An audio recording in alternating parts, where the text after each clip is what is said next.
నమస్కారం. అయోధ్య రామమందిర ప్రాణ ప్రతిష్ఠ తరువాత మోదీ గారు ప్రధానమంత్రి సూర్యోదయ యోజన్ పథకాన్ని ప్రకటించారు. అలాగే మధ్యంతర బడ్జెట్ ప్రసంగంలో ఆర్థిక మంత్రి నిర్మలా సీతారామన్ గారు కూడా ఈ పథకం గురించి ప్రస్తావిస్తూ ఇది కోటి గృహాలలో వెలుగును నింపుతుందని తెలిపారు. ఇందులో భాగంగా కోటి గృహాల పైకప్పులపై సౌర విద్యుత్ ఫలకాలను ఏర్పాటు చేసి ఆయా గృహాలకు నెలకు 300 యూనిట్లు విద్యుత్ను ఉచితంగా ఇవ్వడమే కాకుండా తద్వారా వారికి ఏడాదికి 15,000 రూపాయల నుండి 18,000 రూపాయల దాకా ఆదా చేయడము, మిగులు విద్యుత్ను తిరిగి గ్రిడ్కు విక్రయించేందుకు వీలు కల్పించడం జరుగుతుందని తెలిపారు. ఇది పేద మరియు మధ్యతరగతి ప్రజల విద్యుత్ బిల్లులను తగ్గించడమే కాకుండా మన దేశ ఇంధన రంగం బొగ్గుపై మరియు విదేశీ చమురుపై ఆధారపడ్డాన్ని కూడా గణనీయంగా తగ్గిస్తుంది. ఇలా మన ఆర్థికాభివృద్ధికి దోహదం చేస్తుంది.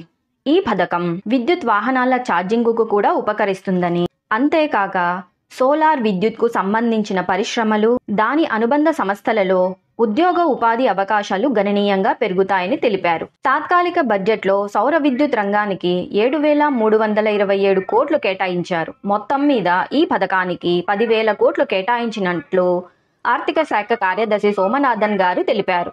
గత బడ్జెట్లో కేటాయించిన 4,979 కోట్లతో పోలిస్తే ఇది దాదాపు 101% ఎక్కువ.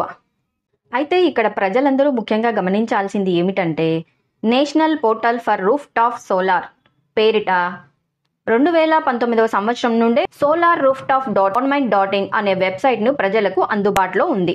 పూర్తి వివరాలు ఈ వెబ్సైట్లో పొందగలరు.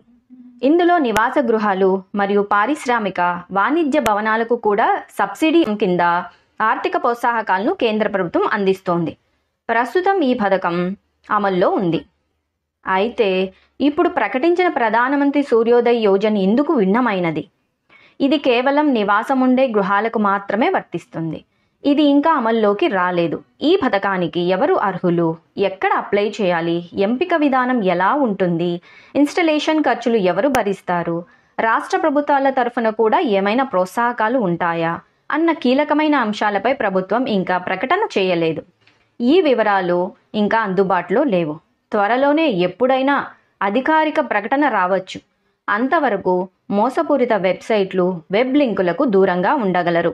మునుపెన్నడూ లేని బడ్జెట్ను కేటాయించడం ద్వారా కేంద్ర ప్రభుత్వం ఈ పథకంపై చాలా పట్టుదలగా ఉందని తెలుస్తోంది.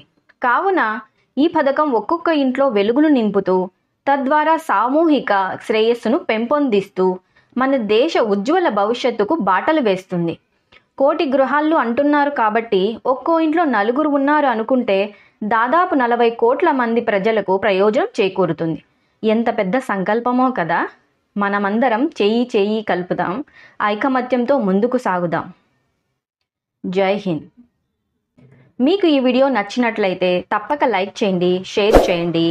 ఛానల్ను సపోర్ట్ చేయడానికి సబ్స్క్రైబ్ చేయడం మర్చిపోకండి. Thank you.